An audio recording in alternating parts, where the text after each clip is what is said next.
So hindi ko pala napakita sa inyo to guys, no. Nilagyan ko na pala siya ng top box, no. So ayan, papakita ko sa inyo mamaya. Nilagyan ko na to ng top box. Uy, anong meron? Mukhang may checkpoint na naman meron.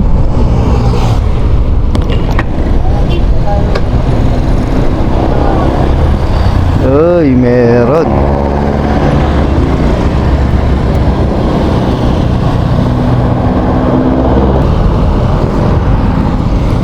So ayan, naglalakad siya.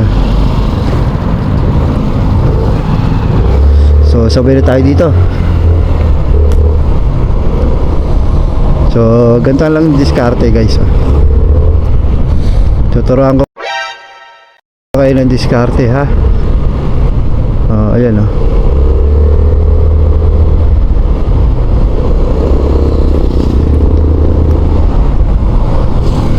diba? So pagdating naman dito, so gigilid naman tayo. So kakanan tayo rito, diba?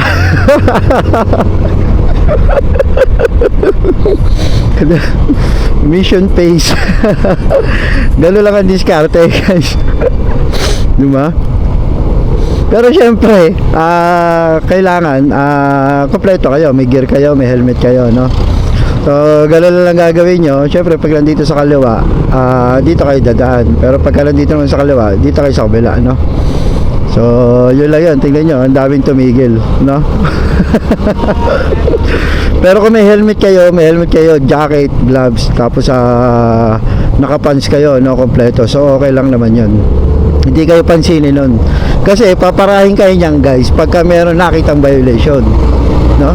So sa akin nga ito, kung mapapansin nyo, naka-crocs pa ako, no? Pero kung tutusin, bawal din to, no? Sabi nila, basta naka-clip pwede. So naka-crocs kasi ako guys dahil tagulan na, no? Hindi ari yung sapatos kong Gibson dahil nga pagka umulan, pag nabasa, wala akong magagamit, no? Kaya naka-crocs ako. Pero sabi nila pag naka-clip naman daw, yan yung sa likod, ayun kung makikita nyo yung sa likod, yan. So kailangan naka-clip pa rin yan, no? So yun, nakalusot tayo, no? So ituloy natin guys, no? Saan ba tayo tumigil? Yun nga, lalagyan ko na to ng top box, no? So papasilip ko sa inyo ng mabilisan.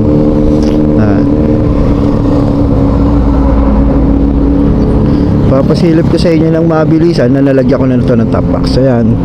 So ito yung top box na nasa motor natin, no? So nilipat lang din natin ulit, no? And then ito guys, may binili ako rito.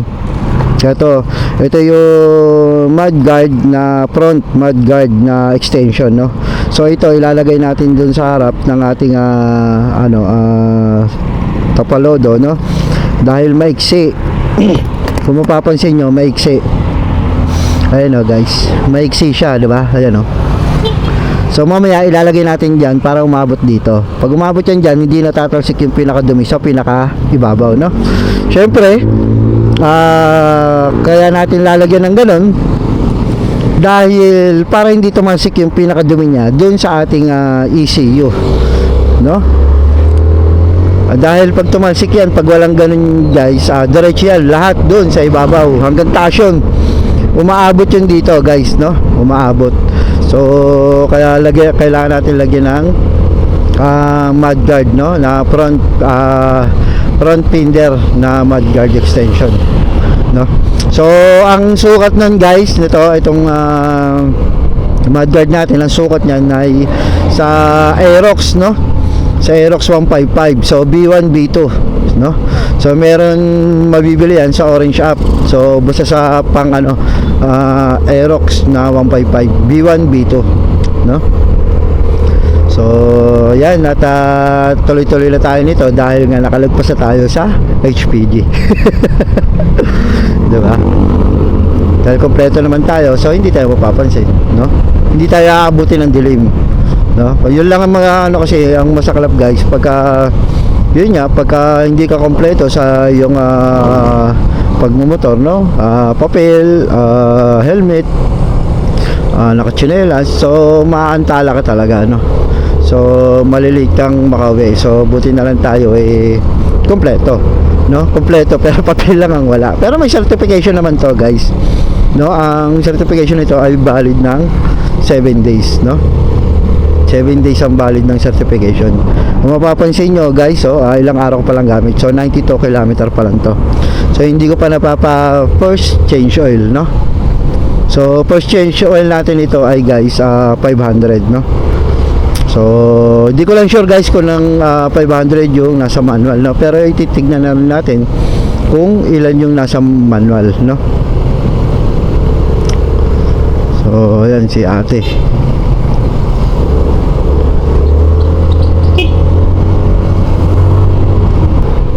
So yun, guys, dito ko na tatapusin tong video na to, no? At doon na tayo sa bahay, no? Para maikabit natin yung yung mud guard. So papakita ko na sa inyo, guys, kung no, kung paano ikabit yung ating extension. Kasi meron siyang pinaka bracket nun para matibay, no? At ihapit niya kasi meron tayong kailangan butasan doon sa ating pinder, no? Sa front fender natin may kailangan tayong butasan para mailagay natin yung extension, diba? Mamaya, guys, papakita ko sa inyo. So antabay lang, guys, hanggang mamaya, guys. So yun, guys, no, ito pala yung nabili nating front fender na mudguard, no? So extension yan, dito natin ilalagay yan sa ilalim, guys. Dyan sa ilalim. So tatanggalin muna natin to, guys. Ito, tanggalin natin to para may kabit natin, no? Kasi ito may 3 butas to, guys. Pakita ko sa inyo. Ayan, may 3 butas yan. Yan ang una. Yan ang una, pangalawa yan, no? So 3 yan, guys. Pero dito wala pang butas yan, guys, no? So ang gagawin natin yan, bubutasan natin yan. So 3 rin ang butas natin yan. Tapos meron yung bracket dito, no? So kung mapapansin nyo, guys, no, abot sa taas pagka walang pinder, no? So yan, ganyan kadumi yan pagka walang pinder. Kaya ilalagay natin to para umabot yan dito, guys. Yan, nakaganto yan, no? Yan, nakaganyan yan siya, guys, no? Mapapansin nyo, abot na sa ilalim para hindi na siya angat sa taas, no?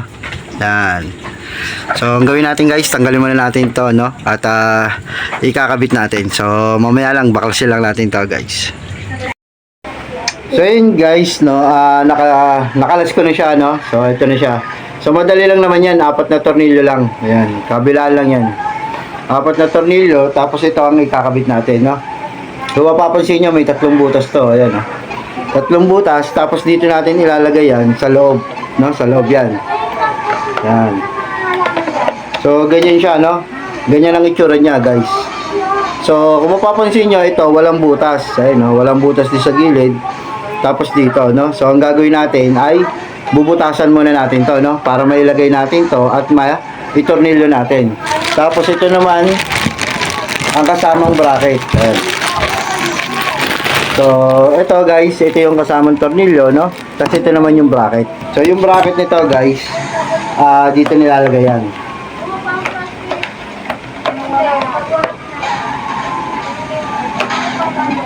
So ganyan yan, guys, dito natin nilalagay yung bracket, no? Diyan nilalagay, tapos dito, no? So may, ito, kung mapapansin nyo, ito, guys, may tornilyo pa rito. Ayan, oh. Kita ba? Ayan.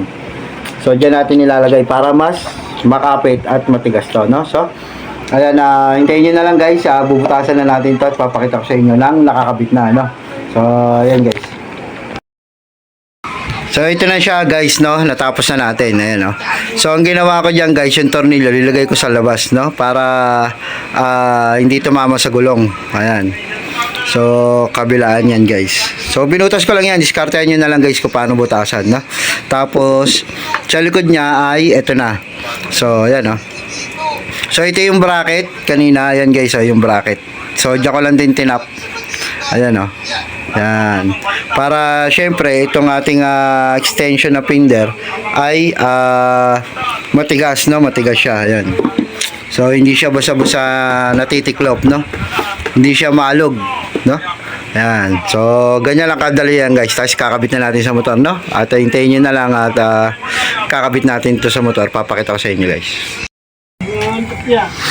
So, ito na guys, no? Naikabit na natin. So, yan na nag-iitsura niya, no? So, pagpasensya nyo na walang linis, no? Pero, ayan, no? Oh, hindi na siya tatama. Ayan, hindi siya natama kahit sa kabila. Yan. Diba? So, okay na okay, no? So, mas maganda kung meron kayong ganito, guys. Ang size nito, guys, yung pang Aerox na 155. So, B1 or B2. Yan. So, saktong-sakto yan, guys. Ayan.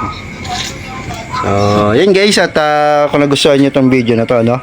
Huwag kalimutan mag-like ng ating video.